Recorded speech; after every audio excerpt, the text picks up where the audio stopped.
Oh, there we go.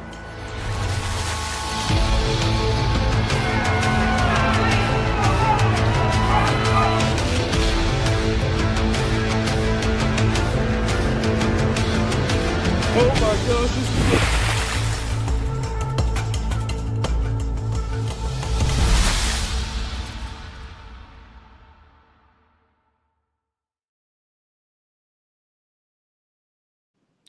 Welcome, everyone, to the 13th episode of the Think Outside Fishing Podcast presented by Baits.com. I'm Charlie Peterson, social media manager at GSM. I'm joined by Jace here. I'll have him introduce himself. And then we got a special guest coming on as well. Yeah, guys, we got Gussy. We got Northland Tackle Pro, Elite Series angler. He's a 2023 Bassmaster Classic Champion. He just drove in from Lake Lanier, and he's sitting on the shores of what lake are you on, Gussy? Caddo. Yeah, where you at?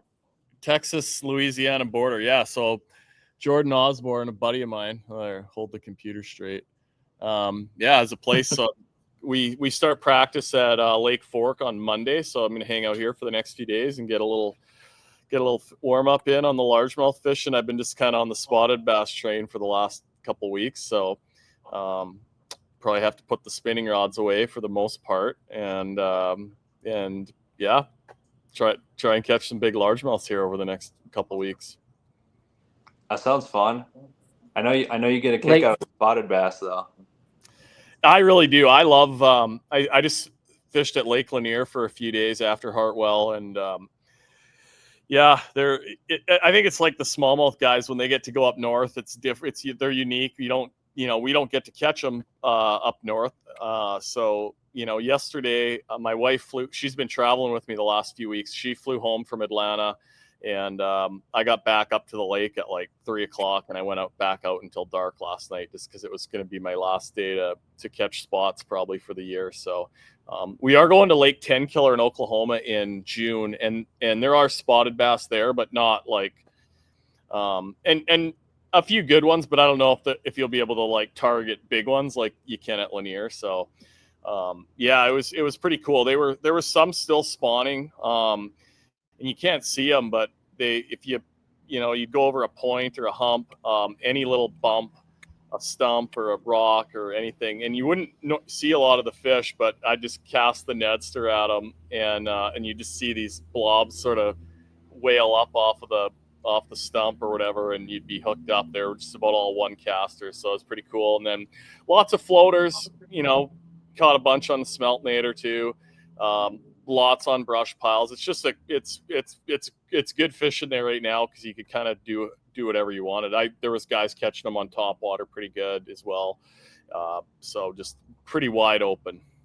That's sweet. And is that, I mean, you just came from Hartwell. Is that kind of the same deal there? Yeah, similar, but the fish are just bigger at Lanier. Like every other one you catch is over 3 pounds, it seems like, and just a little bit bigger fish. I wouldn't say the numbers are more. Like Hartwell's incredible right now for numbers. I mean, the fishing was really good over there.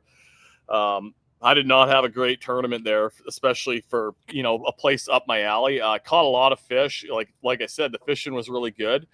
I kind of made a few mistakes as far as just not being in probably the best area of the lake. I fished an area kind of close to takeoff where I've done well in the past and mixed in some largemouths, and I actually never caught any in that area big largemouths in practice. I saw a few up shallow and stuff, but like out mixed in with the spots. And usually Hartwell's kind of unique like that, where you do. And then the first day of the tournament, I was catching like every third fish was a 2.5 pound largemouth. So I'm like, okay, I'm going to get a big one or two, and I just never did. And then the second day, I kind of did the same thing. And at lunchtime, I just was like, I'm not getting anywhere. I need to catch some big fish today. And I ran down the lake, and I ended up culling out everything I had, and just had a fun last couple hours. And I just ended up a few ounces short of the cut. So I just have been learning there. I like to learn things the hard way, I guess. But yeah, it's hopefully, we're going to Lake Fork next week. I've had some good tournaments there in May. I'm looking forward to it. It's always fun getting to fish that place. So hopefully hopefully have a good tournament and get her back on track. So did you weigh all spots on Hartwell?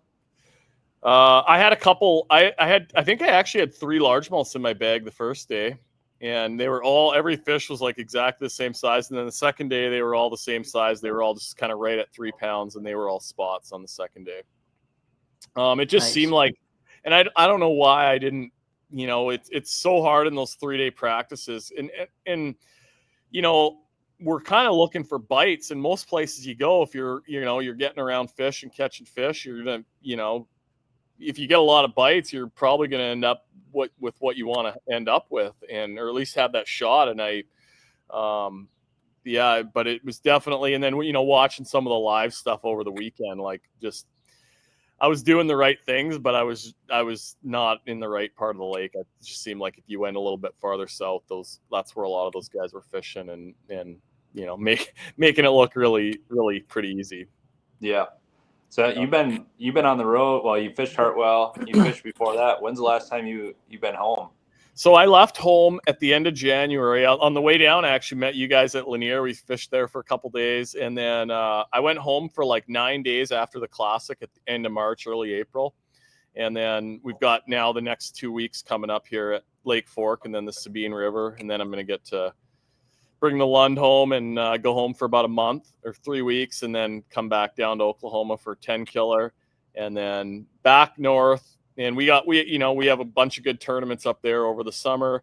And then we have our 2 northern events in August at Lake St. Clair and the Mississippi River in La Crosse. So really fun places. The rest of the year is going to be fun. Sabine, it's a tougher one, tougher fish, but it's not like, I don't hate going there.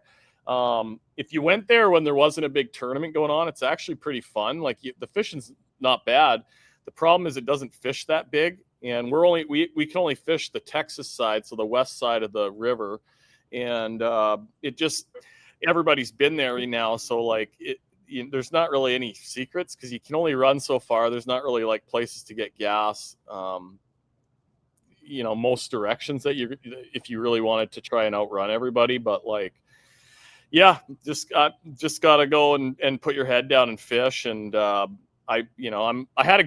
we were there 2 years ago. I had a pretty good second day, learned a little bit more that day than I had in some of the past. So I'm looking forward to it. It's that for me, I can't have another bad tournament if I want to go to Knoxville next year. So I got to catch some fish, but it's got them. The first day of practice there is always pretty fun because you'll like catch a bunch and then, but the areas aren't that big. So by the time the tournament rolls around, a lot of them have been caught, and then you're fishing with 6 or 8 other boats in all these little areas. So it's, that's just something that you gotta, most guys have to deal with. That's sweet. Yeah. Been on the road. Do you have a best fish catch from this season so far? Like one that sticks out, or one that really, or a non-fish catch, one that got away. Yeah.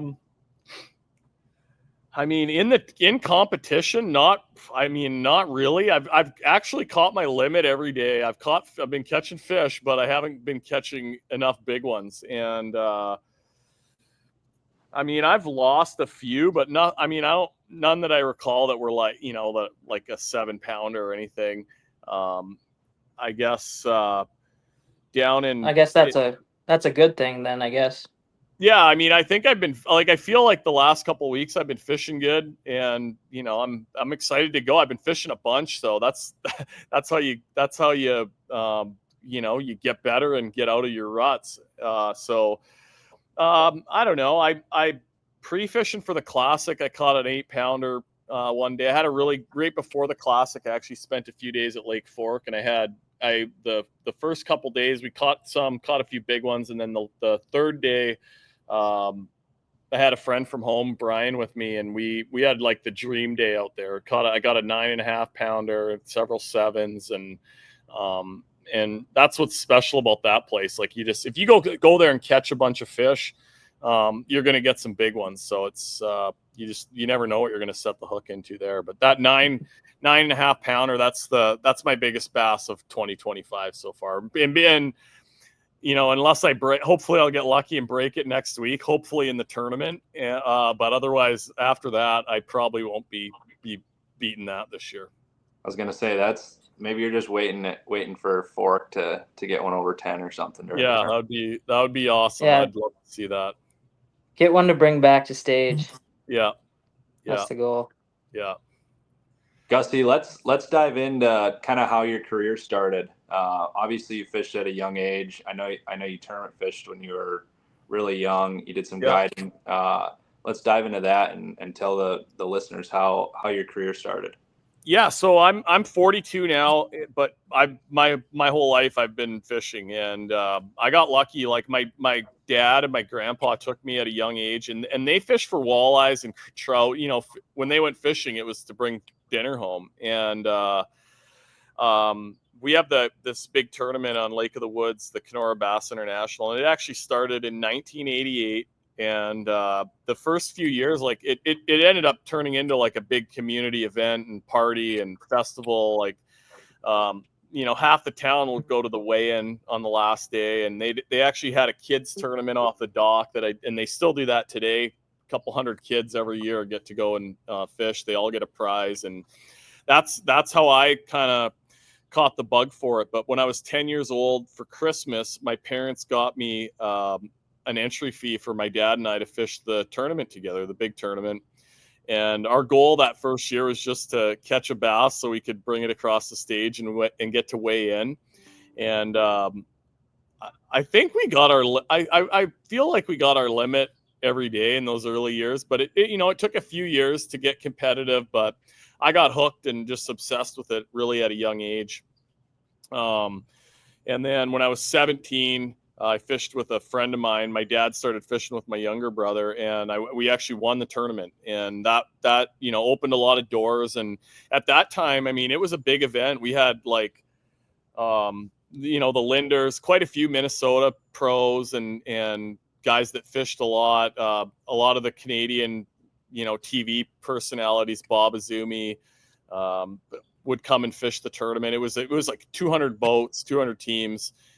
Really a pretty big event. And, so that was awesome. And then I went to university. I was kind of on the Keep Mom Happy program. Didn't really know what I wanted to do other than be fishing. And, the process was good. I got it done. And I was on the substitute teacher list for a couple of years in Kenora, the small town where I grew up and still live.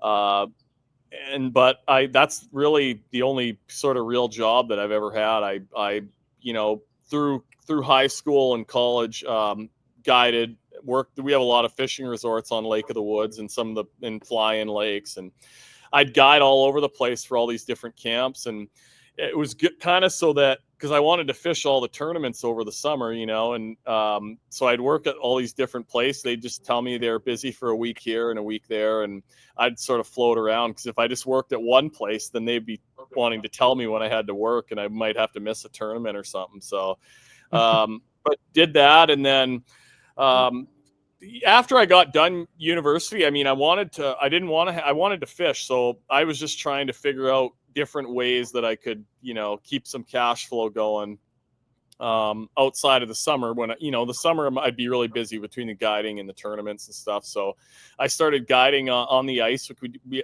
awesome. One of the best places for ice fishing in the world up there. And then started doing some outdoor writing and photography. Around 2010, I actually did 6 seasons of a TV show called Fishing with Gussy. A lot of the old episodes are still on YouTube. And then 2012, 13, I started fishing the FLW tour. Don Nelson, a friend that I'd guided a few times fishing and deer hunting, he owned a retail place for fishing and hunting stuff called KrugerFarms.com, and he sponsored me and really got me rolling to go fish down south, or who knows if I ever would have went and done it. And I learned a lot of things the hard way those first few years, but I did good enough to kind of not lose any money and just sort of learned as I went. And I've had some really good seasons and some tougher ones, and but it's been awesome. Time's just flown by, and obviously getting to win the Classic a couple years ago was the highlight of, that'll be the highlight of my career for sure. That was an amazing weekend, whole week, and it was good. Like, you guys got to come and be there. Like, so many people, so many of my friends and family, like, all got to come and experience, and just to share that with everyone was pretty amazing. That's why we do it. I mean, anyone that fishes tournaments, like, that's the one that you want to win, I promise you. And so it's after I've fished the last 6 of them, you just never want to miss it. It's just such a fun week and a big event. And but yeah, that's sort of my story. And just, I get asked all the time, like, how do you make it, like, in fishing? And for me, I mean, obviously there's a lot of different components that are important, but, like, for me, it's just fish a lot and whether you want to be a tournament angler or a guide. I mean, you got to be able to catch fish, and that's time on the water, and that's how you do it. I mean, there's no shortcuts really. It's you got to get after it. And you look at any of these guys, that even the young guys, that are successful on tour, like, they're on the wall. Like, some of them are leaving home at Thanksgiving and don't go home until after the season's over. I mean, they just go to the next lake and put in as much time at all these places as you can, and that's very hard to beat. Yeah. Not only do guys got to catch them, but once you get into a position fishing professionally, like, you're really good at it, helping your sponsors promote, being available, and helping promote products. Like, that's something that I'm sure, had a learning phase, but actually got really good at it. It's and yeah, like, I was lucky. I mean, I think it's a lot harder now for probably some of these young guys to get your foot in the door with the fishing companies. And, like, I was lucky. Like, I was writing letters to a lot of the tackle, like, your Uncle John. I probably wrote letters to him when I was like 14 years old, and Yeah. Everybody up north wanted to be sponsored by Northland. Like, they just had all the best jigs back then, and like, the old mushroom head, like, I think they were called a lipstick jig, but you know what I mean? There was like a green and a brown, black one. I mean, back in the day, for whether you wanted to use a grub or we used to use the little power minnows. Like, that was the original kind of minnow bait that we used. Those jig heads were the best. And then the mimic minnow head came along. But yeah, I mean, I got my foot in the door with a lot of the fishing companies, at a pretty early age. And a lot of my relationships have been, for a long time. So I've been really lucky in that regard. And then same, like, getting to meet Bob Azumi. He's sort of like the Roland Martin of Canada. He retired his TV show last year, but, like, did a show for like 40 years, and best all-time, like, tournament angler from Canada. I mean, he was dominant back in the day, and still is very competitive today. The Linders, those guys used to come up and fish the Canadian Bass Championship on Rainy Lake and the KBI. And when I was a kid, I mean, I just wanted to be around all those guys and absorb everything I could. And they were all really nice to me and helped open doors. And so I'm still really, really grateful for that. And I mean, for me, like, you just try and help people as much as you can too. I mean, I get messages all the time now with social media, that people asking fishing questions, and I answer them all. And just love. I know I drive Shelby nuts, because I'll get talking to people, and almost every time, guaranteed, we're going to be talking about fishing. So, but yeah, you try and help people out, and at the end of the day, if we all go fishing to catch fish, and if you can help people, then that's part of my job too. It's funny you bring that up, because when Charlie and I were down fishing with you on Lanier, I mean, you had a phone call or you had a text. It had to have been every 15 to 30 minutes. And I mean, You got everyone. We got back to the house the one evening, and you were cooking dinner for all of us, but then you had to jump on a podcast, so your dinner got cold. And it was pretty cool just to see, a professional angler, and how responsive you are, to everyone.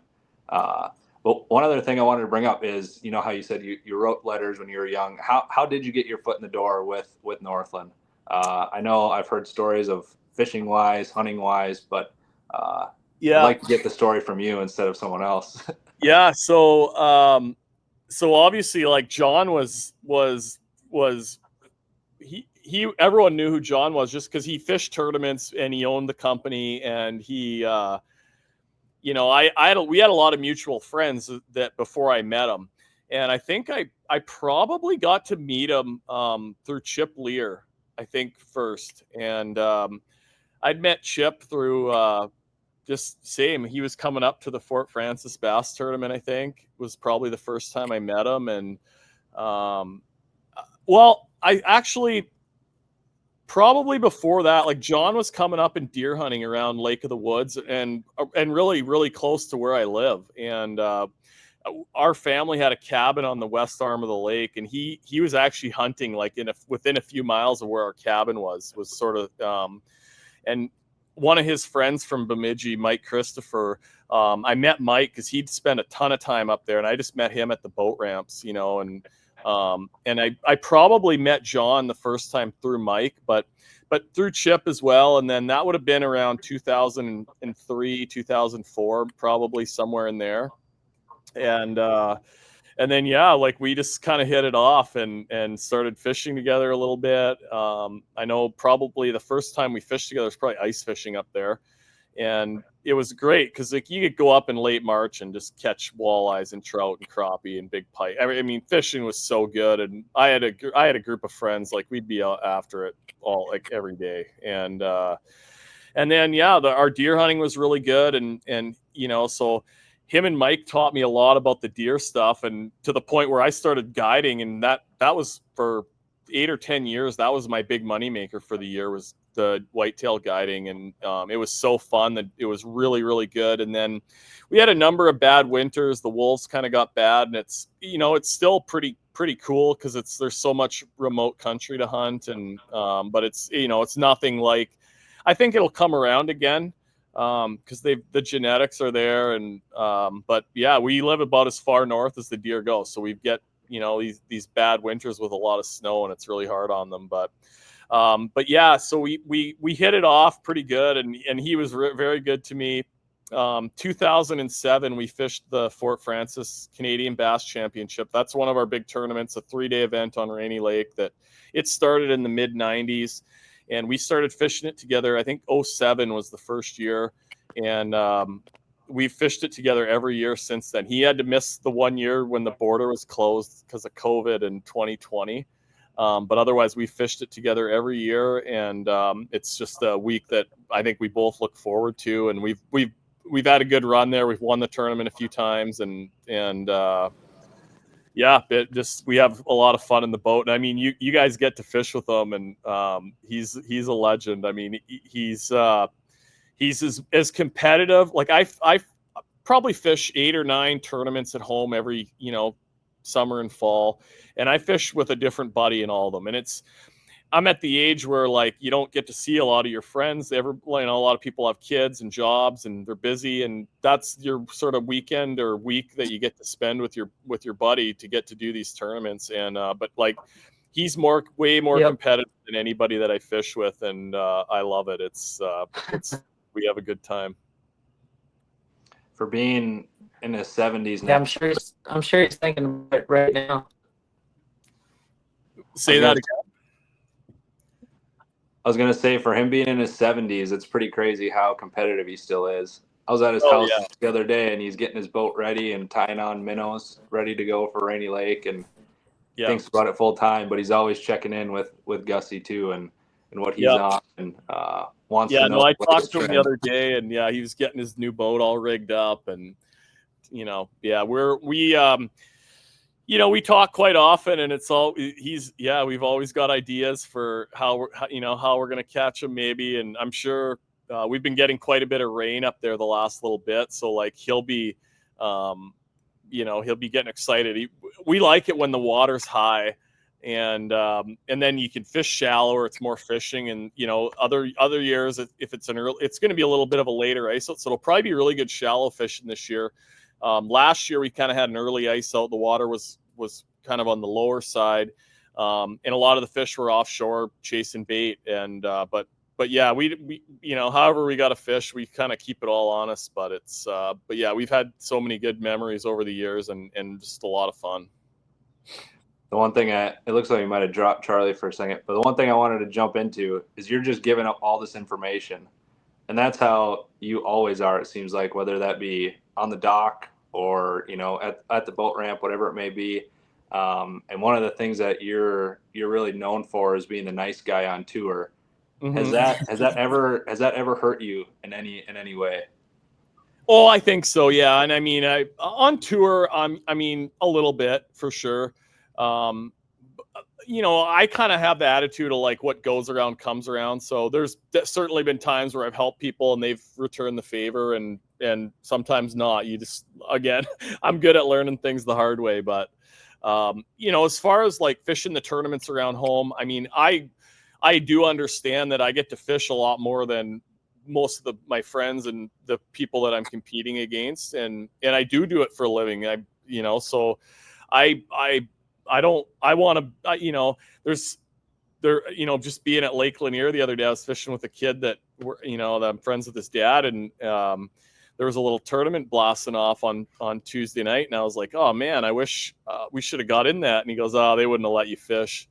And, I'm like, whatever. Like, I'm really lucky, like up north, everyone's pretty welcoming to letting me fish. And listen, the competition's really good. I've won quite a few of the tournaments over the years, but I certainly am not the favorite. And I don't get to fish around home as much as I did when I was younger, but like, there's a lot of really good, and you spend a good chunk of the summer up there, you know what I'm talking about. There's lots of good anglers. The tournaments are really hard to win, but I definitely try to point people in the right direction. And if people ask me something, I mean, I'll give them an honest answer. And again, like, I want, if everyone's having fun and catching fish, then they're going to keep doing it and buy tackle and support the events. And that's good for everybody.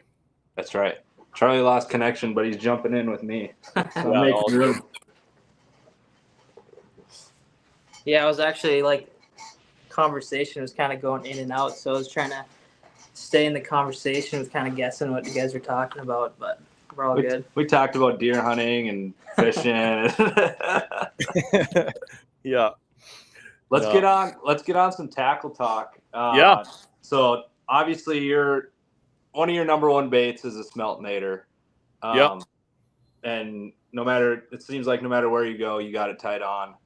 Yeah. Talk a little about how that jig is special to you. What makes it so special, and why do you have it tied on, everywhere you go across the country? And maybe start like when was it created? Like, it's been around for a while, hasn't it? So my friend Brian Gustafson he's from Rainy Lake and lives in Kenora now, up at Lake of the Woods, and owns a store called Lake of the Woods Sports Headquarters. Prior to, and he's had the store for like 10 years at least. But around 2011, his dad had a gas station and sold a bit of tackle, and Brian started getting like all the good bass tackle in there. And when he got done with school and started selling tackle, and he ended up getting a variety of jigs made, like with good Gamakatsu hooks, good quality stuff. And he designed the Smeltinator, and we, locally, we all started using it as soon as he was making them. I mean,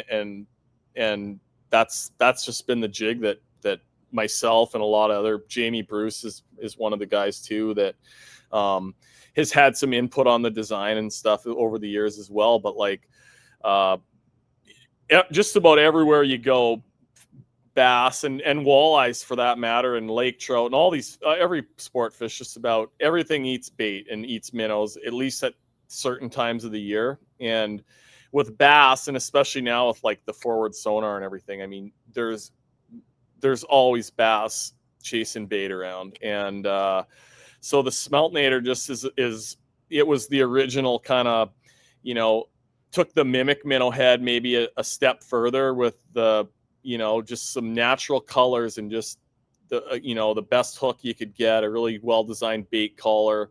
And it just works really good with the minnow style baits, and also with small swim baits too. I mean, we used to use the little Kitex, and now there's, obviously all kinds of little swim baits out there, but it works really well with those. And that collar, with regular plastic, it holds the baits on really well. And then with some of the Elastec style baits, TPE baits, it, with a dab of glue, it holds those baits on really well as also. But, and then, it was once Northland kind of took over the Smeltinator thing. I mean, it just gave us some more options as far as just more colors, more hook sizes. And, we've got them from 1/0 up to 5/0 and, a whole variety of weights. And you can really match these jig heads up to any soft bait that you want. And I mean, obviously, I get to see all the other pros. Well, not all of them, but you don't see the Japanese guys, what they're using very often. But no, a lot of the pros are using the Smeltinator and have for quite a few years. There's, like anything in the fishing industry, there's copycats and that happens. But it's a well-used jig by a lot of anglers. And at home in the summertime, I mean, I haven't used meat in my boat for walleyes for like years, and it's either a Ned rig or a Smeltinator with a little swim bait or a minnow. And I mean, it's easy to catch 100 walleyes a day up at Lake of the Woods all summer. It's awesome. Wild. The one thing you brought up is it's offered in 1/0, 2/0, 3/0, 4/0, 5/0, 4 different sizes, and I think there's 13 colors. There's over like 250 SKUs in the Smeltinator, and a lot of people ask, like, how do you condense that down to maybe a handful of, or 3 different versions? What's your most popular combinations that you use? So for me, the most common one that I use probably now is the unpainted 2/0, and that the unpainted head is really, it's gray, so it's really natural, and it matches with just about any color minnow bait. I don't carry when I'm walleye fishing at home, I'll get using some of the brighter colors, but for bass, I mean, it's unpainted. Gussy's blue glimmer. I really like those blue glimmer baits, especially like a lot of the waters up north. We've got a little bit of that tannic color in them, and that blue pearl color just kind of really glows. And then probably smelt, that sort of brownish back, that color, matches up with a lot of the minnow baits that I like. Those would be my 3 favorite. The 4-inch baits, 3 and 4-inch baits, or 3.5 and 4-inch baits. Generally, I'm going to use the 2/0. 5-inch baits, I like a 3/0, and then some of the bigger baits. And that's sort of the trend now, is using more of the bigger minnow baits. Probably, if anything, in that fishing the minnow baits, you're seeing more anglers use 6 and 7-inch baits, even for smallmouths. And then we're using those 4 and 5/0 hooks a little bit more. But yeah, and then the 1/0, I mean, I use those too with some of the 2.5 and 3-inch baits, especially if you like the little small swim baits. It's hard to get a good, a 3/8 ounce head with a 1/0 hook, a good hook, and to put in some of those small swim baits, if you want to drag them in on the bottom in deep water. And places like Sturgeon Bay, like the Johnsons used to buy 100 packs of the green pumpkin head or camo from Brian back in the day to use at Sturgeon Bay. And they, that was one of their big secrets. They just put a little boot tail or a grub on there and drag it on the bottom and catch a lot of big fish. I've seen your Smeltinator box, and it's pretty impressive. You have literally a 3700 style box, and all it's got is Smeltinators in it. Yeah, full. And honestly, yeah, for me, it's I catch fish just about everywhere we go with it. I would obviously, like a place like Okeechobee, you're not going to use them really necessarily. But then the way the water is really low there, a lot of the guys were catching fish in the canals and and throwing minnows out in the middle of the canals. There was you could catch minnow eaters out there, and so we were using it there even too. But yeah, it's a big part of my arsenal, and most of these guys that are traveling around the country, and it's a big part of their arsenal for sure.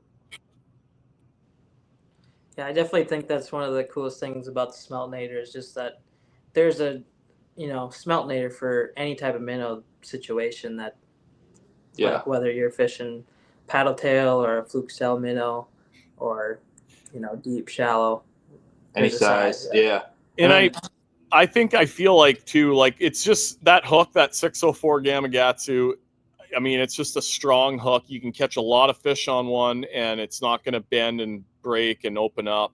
And it's sharp, and you can catch big fish on it too. It's thin wire, thin enough where you don't need a big heavy rod to set the hook, but you're not going to open it up on a smallmouth either. You can still catch a big fish on it, and that's, I think, something that a lot of anglers overlook is just using a quality hook. That's so important.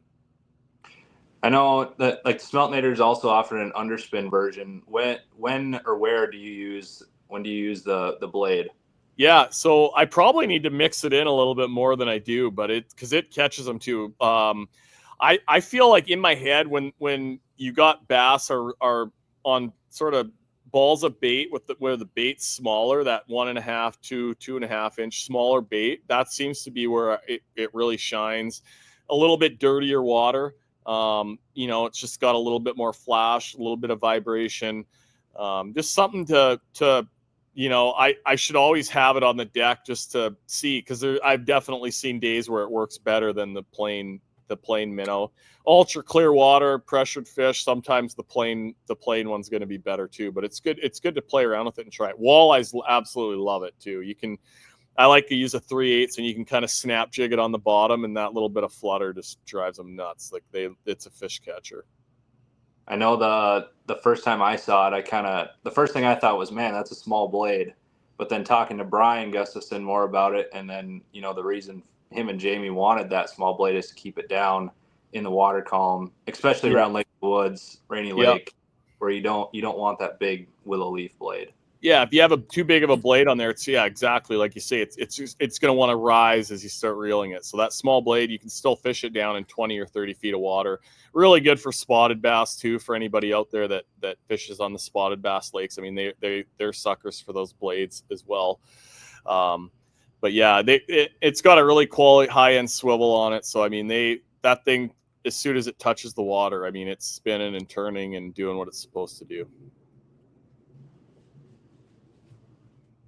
I was gonna say, I want you to bring up five Northland baits. We'll give them away. We'll do some sort of giveaway here. But think of 5 Northland staples in your arsenal.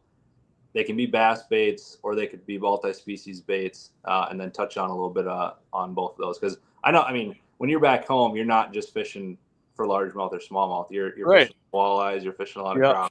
So. Yeah, no, I do a bit of everything. And that's, and ice fishing too. I mean, the best ice baits, and a lot of the ice baits that have been copied by everybody else. I mean, Northland had the original in a lot of those, especially I'll start with that buckshot rattle spoon. For the last 20 plus years, I mean, I never used hardly anything else. And I know it would drive John nuts over the years. He'd come up and want to film and get pictures with these new baits they're coming out with, and I would just be so annoyed, because the buckshot is the best. Why do we you don't need anything better. This is the best. And but they're just fish catchers, man, and for everything. But we're really lucky. I mean, our line of bass jigs is top notch, with the Nedster, the Finesse Football, the Smeltinator, and the little wacky jig. Those are all big part of my arsenal. Then the Nedster, especially, that's what I was catching a lot more fish on that than anything at Lake Lanier the last few days. Those spotted bass, love that. And smallmouths, I mean, I've got to fish a lot of tournaments at the St. Lawrence River in Lake Ontario, and I've definitely caught 75% or more of the fish I've weighed in have been on the Nedster up there. And then walleye fishing. I mean, it's so deadly for walleyes. Any walleye anglers out there that like you want to try to get away from using meat and it's a lot of places it's inconvenient to have live bait, to transport it and buy it and keep it alive. I mean, those Ned rigs are legit. If you just got to find the fish, that's the most important thing. And sometimes they like it and this goes for bass and walleyes, but sometimes they like it just drag slow. And sometimes you got to snatch it along, up off the bottom and then shake it and get that reaction bite. And that's why I use a 1/4 ounce most of the time, which is a fairly heavy jig. But I want to try to create that reaction strike with the Ned rigs a lot. But that thing's sweet. We got the weedless version. If you're casting it around timber and brush and stuff, or even around sparse grass, it's gonna keep your jig clean a little bit. The poppin' frog, we got a regular frog and the poppin' frog, but some unique colors that that nobody else has. That frog's legit. It's got a good hook in it. Fireball jig. If you do like to use meat still for walleyes, the fireball jig is so far superior. And the number one reason it's got a good hook in it, and it hooks them. It's a short shank. If you haven't, if you're not familiar with it, go check it out. But a fireball jig, but it's got a short shank, so you can hook a minnow through the head or hook up a leech. But the best thing about those jigs is they do not twist your line. If you use a regular traditional long shank jig with a leech or a minnow on it, if it's not perfectly straight, they're going to twist your line a lot more. The fireball jigs just sort of never twist your line up. But those have been, they've been around for a long time. That's got to be one of John's best inventions and designs, for sure. Just a killer jig for walleye anglers, and if you like to fish with meat. And then number 5, what would we go with for number 5?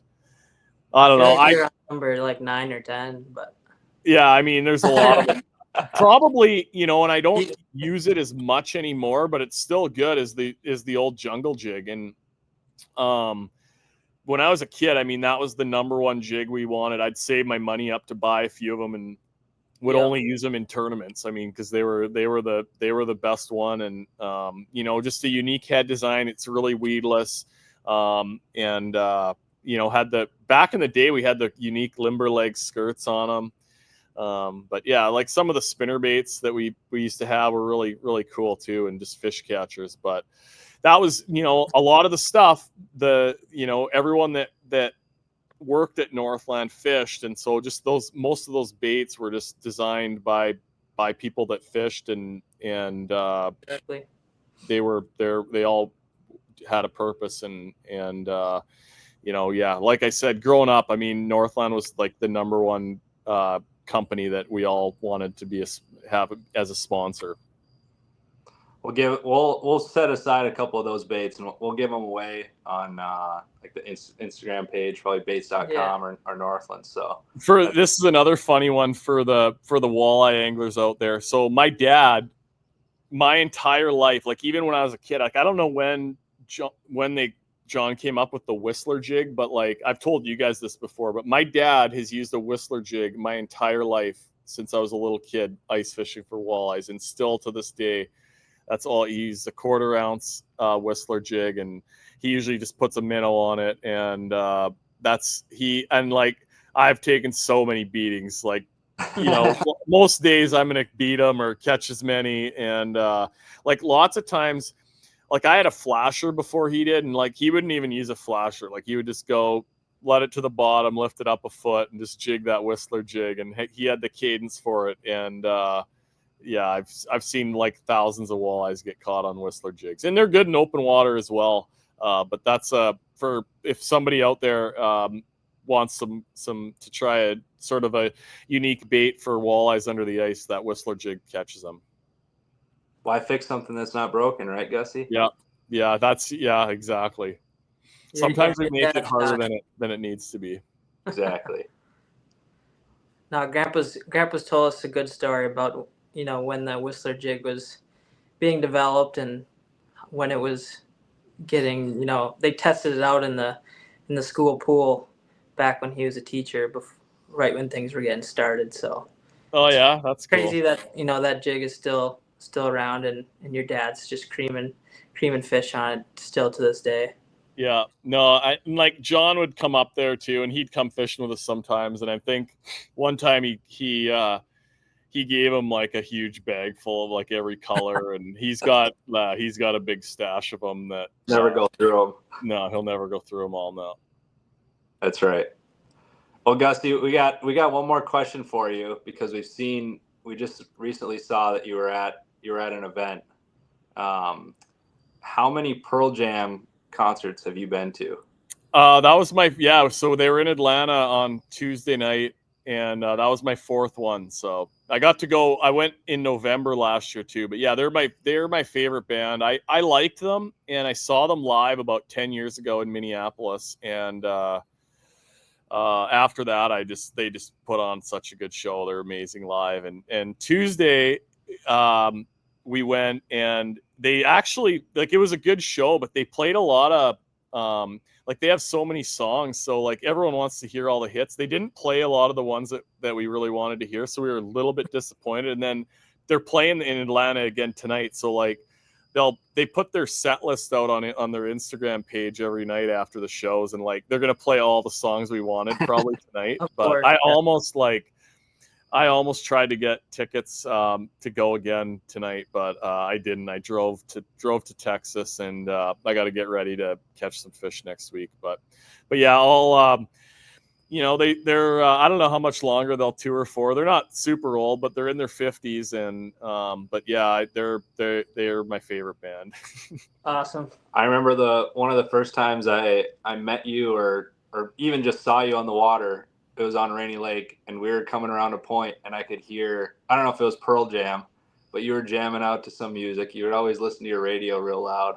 That was probably 15 years ago now, but I that's where I listen to a lot of music and podcasts, is in the boat. So normally I've been like, Fighter one time called me up, and he could hear whatever I was listening to. Like, he knew the song like from across the lake, and I was like, damn, you can hear that. But sometimes, like, when you're running, if something good is on, you turn it up so you can hear it, and then you just start fishing and it's on. I obviously, like, in competition, I don't have it on, but yeah, when I'm practicing and stuff, I'm by myself in the boat. That's usually when I listen to some of the podcasts and sometimes music. But nice. Yeah. What's your go-to song? Yellow Ledbetter is my favorite Pearl Jam song. It's one of their more mellow ones, and they only play it last when they play it. And 4 shows I've been to, they haven't played it yet. And Shelby, like, she's not as hardcore as I am, obviously, but like she really likes that song too. So she's told me both times, the last 2 shows, if they don't play it, I'm never going again. And they didn't, but one of these times I'm gonna drag her. Like, they'll often play like two shows at each venue, each city they go to. So like, I'm gonna have to just start getting tickets for both. I feel like, I don't know, it's like $30 a year, and you're in their like fan club. But then when they do a tour, you get first crack at tickets, and you get them for like face value. So they're not, they're pretty reasonable. I think these were like $125 or something. Yeah. Whereas like, if you're buying them off Ticketmaster right before, like, they're probably going to be like $500. So, but yeah, I'm probably going to have to just buy tickets for 2 shows whenever I can make it happen again. And this one worked out because we were at Hartwell last week, and Atlanta's only a couple hours away. So when earlier in the winter, they're doing like 5 cities over the next month, and it was too close not to go. So we had fun. We had a really good time. This podcast is taking a wild turn. We went from fishing to hunting, back to fishing, now to Pearl Jam. Yeah.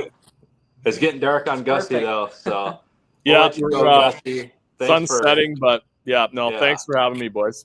Thanks for tuning in, guys. This is the Think Outside Fishing Podcast presented by Baits.com. Stay tuned for the next one, guys, and good luck next week, Gussy. Go get him, Gussy. Appreciate it. Thanks, boys. Thanks. Oh, there we go.